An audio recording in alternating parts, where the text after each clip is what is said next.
New year, new takes. Let's do it. The debate around MVP is a really fascinating one. We've got a lot of impressive individual seasons, and there are going to be snubs. There are snubs every year. So I have a potential solution. For our international viewers, you're going to hear a little explanation about a sport that's local to us called AFL, and they have something called Best and Fairest. And the way that that works, it mimics sort of the MVP, but they vote on that every single game that's played, right? So they give out points, three, two, one, to the best players for that specific match. Now, I'm thinking the NBA could adopt something similar.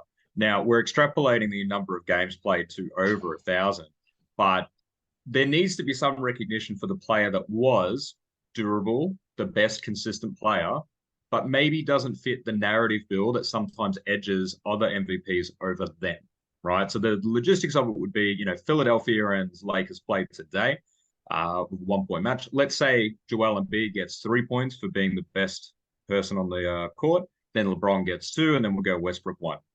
Those are running tallies as the season progresses. By the end, somebody is the clear statistical category leader. And you could even make a case and say, when it gets down to the thing, it's kind of interesting to see who do we edge.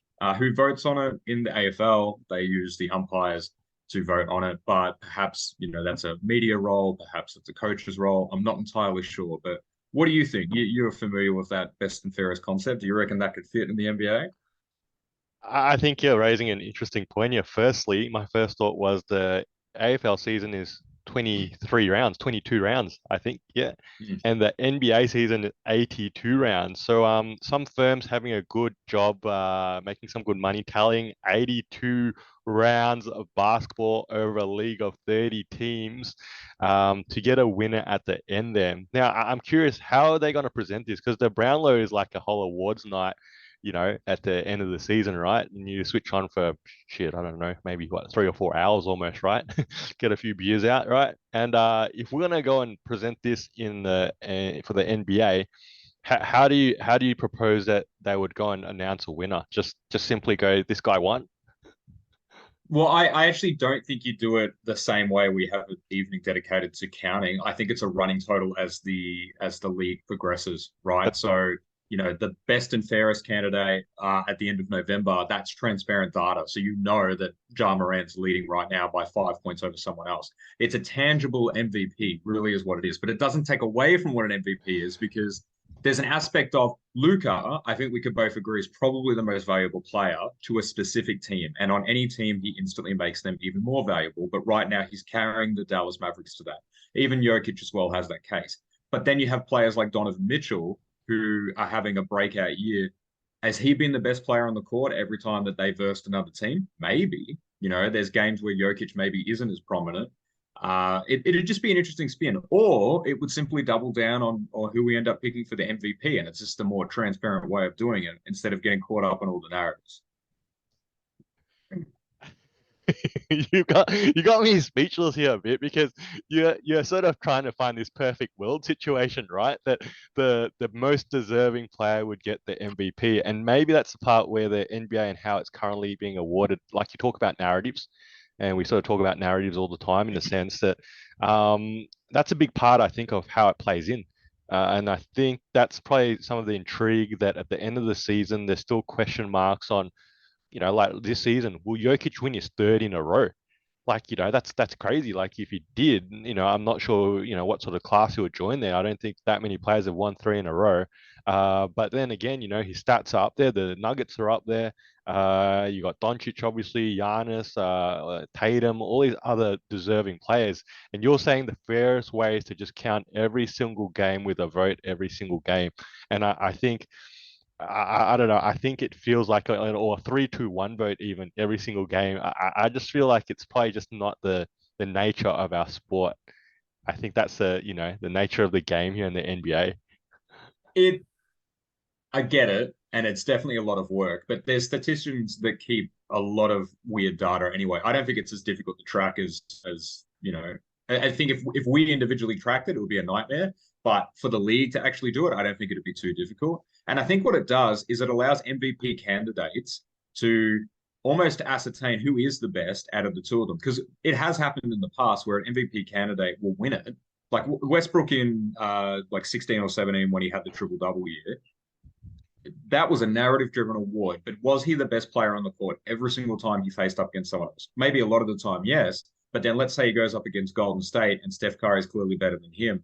That needs to be recognized as in that matchup, Westbrook did not win, right? And the best and fairest player, ideally, would be a player who probably plays 70 plus games and consistently was the best player on the court. That would be a very objective way of measuring excellence, right? Well, Especially moving forward. Because LeBron right now is doing GOAT related things, or at least we keep talking about that, but his team keeps losing. And is he actually the best player on the court? Maybe it'd be interesting to go back through the 40 so games that have been played so far. Has he been the best player on the court every single time? Not for his own team, but for the entire match. That would be interesting data that I think would maybe change our analysis of some of these superstars. I think you talk about win share all the time. And I don't know whether you think whether win share is the best method of player evaluation. There's different metrics out there to evaluate an impact a player has on success, I guess, and the team's winning performance. Ultimately, you could simplify this further to say whatever player has the greatest win share over the course of the season should be the MVP. Give them the award, That's right? how you want to. Give them the award. If that's an analysis that would think, but then that data would have to be a little bit more transparent in terms of how are we counting that and how does that progress as time goes forward, because that does go a lot of plus and minus, and there's certain games like Kawhi and Paul George when they got blown out by the Nuggets. That's a terrible plus minus game, but it is an anomaly. So you wonder how you kind of concrete that a little bit, and win shares can get dipped very quickly based on those kind of things. It's a talk piece. I don't know. I reckon there's just I guess just one thing missing. The more you talk about it, the more I hate it. Actually, that's why how this take's gonna end, man. Like I just don't think it works for the NBA and how you would go about it. At the end of the day, you also said at the start, who would be actually voting on this. There's already a lot of maybe concern on the quality of the refereeing in the games at the moment. I don't know if you saw the article the other day with that Lakers game where they missed like 7 calls in the last 2 minutes or something like that. So to then give the referees perhaps a vote in the sort of MVP conversations might be a bit of a stretch. I think currently it's being voted on upon media. But if you were to have each and every game being voted upon by media, you would feel that there's probably a level of bias towards the local team or the home team because they're obviously a local crews that are, obviously covering these games in the NBA. So again, you would sort of have to think about how would you find the most fairest representation to give these 3-2-1 votes in a sense. You might as well let the fans download an app and vote. Like, I don't know, who knows, right? But or like the celebrity all-star match, maybe. I don't know. I think assuming the home advantage, every team's going to get the same amount of home games, right? So they're going to naturally get the same. Like then it becomes down to the away game, and maybe if you make the voting transparent, if let's say Luka's game, right? If someone votes and Knicks supporters like, oh, Jalen Brunson played fantastic that game, he deserves 3 votes over Luka. Like there's a bit of public accountability and ridicule that would come for someone that doesn't give credit where credit's due. Yo, this is Two Guys with Spare Time. I'm Faz, this is Nick. You're probably a basketball fan like us, so hopefully you can throw us an assist and giving our video a like and subscribing to our channel. And if you got thoughts, feelings, or even some suggestions, please put them down in the comment section below. And thank you for using your spare time to watch us in our spare time.